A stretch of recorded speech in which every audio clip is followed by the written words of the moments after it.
years. That's how long Cornel Myers will have to spend in state prison for what the judge has described as a horrid butchering. The motive being described as a classic case of, if I can't have you, no one can. Now, her family showing up in droves here today, packing the courthouse and speaking on behalf of the Hartford educator who can no longer speak for herself. She taught special needs children and cared for a deaf dog. They were neighbors at Middletown's Hunter's Crossing, who began dating. Then 29-year-old Danielle Faciocco wanted out of the relationship and reported to police she was being stalked by Cornel Myers in the summer of 2018. Exactly 3 weeks later, police went back to Danielle's apartment complex after a dog walker heard screaming around 10:30 at night. Unsure of the unit, police knocked. No one answered, so they left. Hours later, on September 8th, 2018, Myers calls 911 saying he used his own key to enter Danielle's unit around 3 in the morning and found her body slumped over the bed, her throat cut, and knives nearby. But arriving officers honed in on a dried red substance on both of Myers' hands.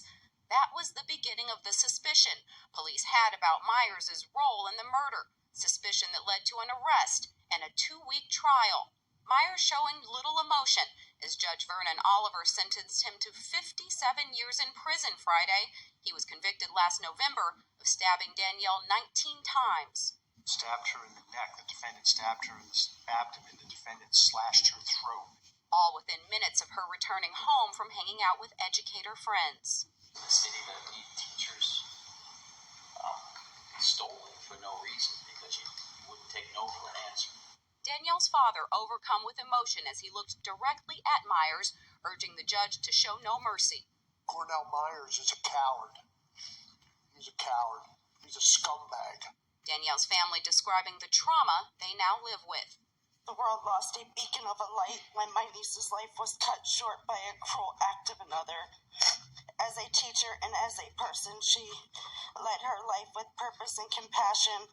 Danielle grew up outside of Philly. Her family drove here to court today. They didn't want to speak on camera, but a spokesperson for the family tells me that they are very pleased with this verdict and that it does bring them some relief. Again, Cornel Myers being sentenced to 57 years, and that's just 3 years shy of the maximum of 60 years.